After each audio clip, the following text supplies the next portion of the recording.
wallahu alam dohirnya bukan dia, tetapi Abdullah ibnu Muhammad ibnu Ishaq al-Adrami. Maka di sini mengatakan al-Adrami li rajulin, kepada seseorang. Siapa seseorang? Dohirnya Ahmad ibnu Abi Duad mubtadi', takallama bi bid'atin wada'an nas ilaiha, yang mengajak kepada kebid'ahan, yang berbicara atas kebid'ahan bahwa Al-Quran adalah makhluk. Maka dikatakan kepada Ahmad ibnu Abi Duad, hal alamaha Rasulullah sallallahu alaihi wa ala alihi wasallam wa Abu Bakrin wa Umar wa Utsman wa Ali aulam ya'lamuha. Maka tentang kebid'ahan ini, segala kebid'ahan secara mutlak, bukan hanya masalah Al-Quran itu makhluk ataupun kalamullah, segala kebid'ahan seperti misalnya maulid Nabi, kebid'ahan al-imsak di saat melaksanakan sahur, dari mana itu? Dan juga kebid'ahan-kebid'ahan yang lainnya, seperti mengganti adzan awal dengan Al-Quran. Sekarang lagi ngetren. Bahkan para muadzinin yang ada di masjid-masjid, mereka bangun jam 4, jam 4.10, bukannya adzan awal, tapi menyalakan Al-Quran. Sehingga tidak ada adzan awal diganti dengan Al-Quran yang panjang, mungkin setengah jam lebih, dengan suara yang tinggi. Maka ini contoh misalnya dari kebid'ahan yang ada, ataupun menambah adzan dengan lafaz tertentu, seperti di Yaman, hayya ala khairil amal. Setelah hayya ala sholah dan hayya ala falah, hayya ala khairil amal. Ini tambahan yang bid'ah. Ataupun seperti di negara kita, tambahan azkar sebelum adzan. Setelah dinyalakan mikrofon, subhanallah walhamdulillah wallahu akbar wa la ilaha illallah Allahumma salli wa sallim wa barik ala nabiyina Muhammad. Selesai dari itu baru Allahu akbar, seperti itu. Maka tambahan-tambahan ini dari mana? Ini contoh yang bid'ah juga. Dan kemudian meniatkan dengan lafaz, seperti salat maghrib tadi kita, usolli salatal maghribi salasa rakaat fardu lillahi ta'ala. Dari mana? Dilafazkan. Dan lebih parah lagi kalau tadi salat dilafadzkan, begitu pun puasa. Maka puasa setelah salat tarawih dilafadzkan bersama imam, nawaitu shauma ghadin fardhu syahri ramadan adaan lillahi ta'ala. Maka ini contoh-contoh kebid'ahan yang ada. Di sini kita masukkan kepada perkara ini, karena ini adalah kaidah. Maka permasalahannya bukan hanya sekedar Al-Quran itu makhluk atau kalamullah. Kita berikan contoh tadi, bid'ah-bid'ah tadi, maulid Nabi, mengganti adzan dengan Al-Quran, di setel di mikrofon, dan mengganti atau menambah lafaz adzan hayya ala khairul amal, hayya ala khairil amal, ataupun menambah azkar dari adzan, sebelum adzan membaca tasbih, tahmid, takbir dan salawat. Maka ini semuanya bid'ah. Kembali kepada kaidah. Berkata Al-Adrami kepada mubtadi ini, hal alamah Rasulullah sallallahu alaihi wa ala alihi wasallam wa Abu Bakrin wa Umar wa Utsman wa Ali. Apakah Nabi Muhammad mengetahui tentang perkara-perkara yang bid'ah tadi, seperti maulid Nabi? Apakah Nabi mengetahuinya? Ataupun seperti menambah azkar sebelum adzan, apakah Nabi mengetahuinya?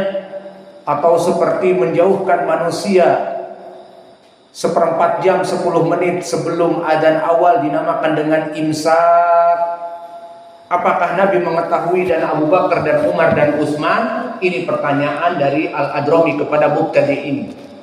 Karena apa? Karena ini perkara bid'ah. Kamu memasukkannya kepada ibadah. Dan ibadah itu tauqifiyah. Ibadah itu harus diam kita ini, tidak lancung kecuali ada dalil Al-Quran dan Sunnah. Maka dikatakan, apakah Nabi telah mengetahui kebid'ahan ini, perkara yang baru ini, dan Abu Bakar dan Umar dan Utsman dan Ali khulafa ar-rasyidin? Kenapa para khulafa ar-rasyidin sering dinisbatkan kepada Nabi berbarengan?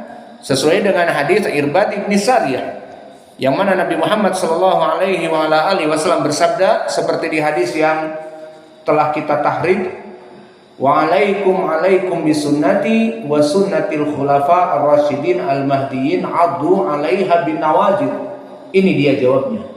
Kenapa khulafa ar-rasyidin sering dimasukkan di sini? Itu mana si Pak Bagus? Kenapa nggak datang? Ngapain di sana dia? Di sini harus belajar. Maka kenapa kalau ditanyakan Abu Bakar, Umar, Utsman dan Ali selalu dimasukkan kepada Nabi? Karena hadis Irbad ini. Alaikum bisunnati, wajib bagi kalian untuk memegang sunnahku dan sunnahnya para khulafa ar-rasyidin al-mahdiyyin.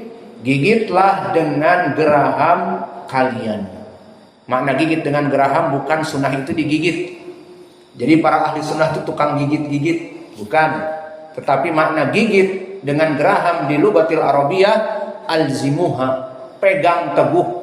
Karena gigi geraham adalah gigi yang paling kuat. Sehingga maknanya pegang teguh dengan kuat sunnah itu dan sunnah khulafa ar-rasyidin itu. Maka ini jadi pendalilan kenapa mesti digandengkan Nabi dengan para khulafa ar-rasyidin, karena hadis ini. Bahwa sunnahku dan sunnah khulafa ar-rasyidin, pegang teguhlah padanya. Dan pendalilannya dengan waw atifah di sini. Alaikum bisunnati wa sunnatil khulafa ar-rasyidin. Maka waw atifah di ilmu usul memberikan makna mutasawiyan fil hukum, memberikan makna sama di dalam hukum. Kekuatannya seperti kekuatan hukum yang sama, meskipun hakikatnya ucapan Nabi berbeda dengan ucapan Abu Bakar, namun khusus mereka para khulafa ar-rasyidin pegang teguh sunnah mereka juga, athar-athar mereka juga. Maka dikatakan, apakah Nabi mengetahui kebid'ahan-kebid'ahan itu atau tidak mengetahuinya? Disebutkan dengan keceplosan lam ya'lamuha, tidak mengetahuinya. Ini pertama, munadharah, percakapan dari kelompok ahlul bid'ah dengan ahlus sunnah dan dipersaksikan oleh amir. Dari amir yang ada di zamannya pada saat itu, Al-Muqtasim Billah, yang mana munadharah ataupun percakapan ini dipersaksikan oleh Al-Muqtasim Billah Harun ibnu Muhammad. Maka maknanya, dari kebid'ahan yang kamu sebarkan tadi, apakah Nabi dan para khulafa ar-rasyidin tidak mengetahuinya sehingga kamu menyebarkannya dan kamu mengajari manusia dan mengajak manusia kepada kebid'ahan? Apakah Nabi dan khulafa ar-rasyidin tidak mengetahui sehingga kamu menyebarkan perkara bid'ah ini? Qala lam ya'lamuha, keceplosan. Para sahabat dan Nabi tidak mengetahuinya sehingga aku mengajarkan bid'ah ini. Qala fasyai'un lam ya'lamuhu haula alimtahu anta. Maka langsung diskak, kalau begitu segala kebid'ahan yang kamu ajarkan sekarang, kata kamu tadi tidak diketahui oleh Nabi dan kamu mengetahuinya, maka dari mana?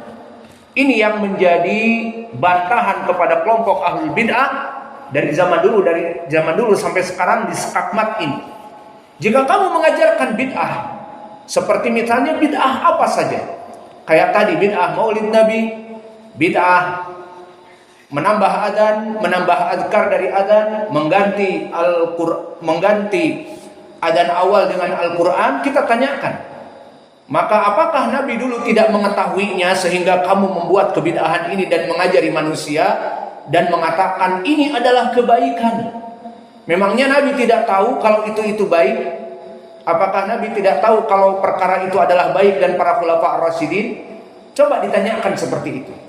Maka para kelompok ahlul bidah akan mengatakan pertama, gimana ya? Tidak tahu, maka aku ajarkan. Smash lagi, diskatmat. Kalau memang tidak tahu, bagaimana mereka tidak tahu dan kamu mengetahuinya? Padahal dia hidup di zaman sekarang, di zaman 1400 Hijriah, telah lewat 1400. Agama ini bukan perkara yang baru, perkara yang innovation. No innovation in the religion. Tidak ada inovasi dalam agama. Kalau mobil, kalau motor, kalau HP, perkara dunia, maka kita mengikuti zaman yang mutaakhir.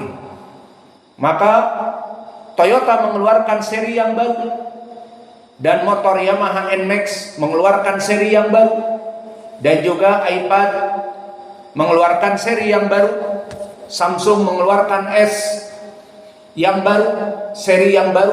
Maka yang lebih baru, yang lebih baik. Kenapa? Karena perkara dunia yang paling akhir dinamakan paling mutaakhir, maka itu yang paling baik, dikarenakan sifat-sifatnya lebih baik. Adapun agama, apakah mengikuti yang paling akhir? Jawabnya tidak. Agama telah diturunkan oleh Allah 1443 Hijriah yang lalu. Nabi Muhammad yang mengajari manusia kepada kebaikan, diturunkan Al-Quran bersamanya, dan juga hadis-hadis Nabi. Maka permasalahan agama berbeda dengan permasalahan dunia. Dunia yang paling baik yang mutaakhir. Dan kita sekarang tahun 2022 mempunyai sifat-sifat dari elektronik yang paling baru di zamannya. Maka nanti akan berjalan tahun demi tahun. 2024, apa yang kita punyai dari laptop model mutaakhir, apa yang kita punyai dari HP, apa yang kita punyai dari mobil, dari motor, yang pada zaman 2002 number one, best of the best, core of the core, maka mohon maaf, di tahun 2024 harganya pun sudah jatuh 500.000 atau 1 juta atau kurang atau lebih. Karena apa? Karena sudah jadul bagi kelompok manusia yang hidup 2024. Maka permasalahan dunia, permasalahan yang temporary, diikuti perkara yang paling akhir. Namun permasalahan dunia akhirah semakin dekat kepada zaman dulu, zaman 1400, itu semakin baik. Mana dalilnya? Hadis yang mutawatir. Berkata Rasulullah sallallahu alaihi wasallam, yang hadisnya ini datang sekitar 9 sahabat, disebutkan khairun nas qarni. Sebaik-baiknya manusia yang ada di muka bumi ini qarni, yang hidup di zamanku. Summa ladina yalunahum. Kemudian yang setelahnya para tabi'in. Summa ladina yalunahum. Kemudian yang setelahnya itba'at tabi'in. Maka kelompok yang paling baik yang hidup dekat dengan Nabi. Dan ini nas dari Nabi. Dan bahkan nas dari Al-Quran, wasabiqunal awwalun minal muhajirin wal ansar waladina taba'uhum bi ihsanin radhiyallahu anhum wa radu an wa adalahum jannatin tajri tahtahal anhar khalidina fiha abada. Maka di dalam ayat ini pun manusia terbaik yang ditempatkan oleh Allah di surga adalah para sahabat yang hidup bersama Nabi, bukan orang mutaakhir. Bahkan di dalam hadis telah datang, mereka orang yang hidup paling mutaakhir adalah orang yang paling buruk. Seperti di hadis Anas yang muttafaqun alaih, fa inna min asrarin nas bahwa sungguhnya dari paling buruknya manusia man yuqimus sa'ah wa hum hayyun, barang siapa yang mendapati hari kiamat dan mereka masih hidup. Maka pada zaman itu zaman yang paling bobrok, paling hancur dari akhlak dan norma dan agama, paling hancur di zaman itu. Diangkat yang namanya kalimat Allah. Tidak ada orang mengetahui kalimat Allah, siapa Allah, tidak ada yang mengetahui pada zaman itu. Maka dibangun hari kiamat pada zaman seburuk-buruknya manusia.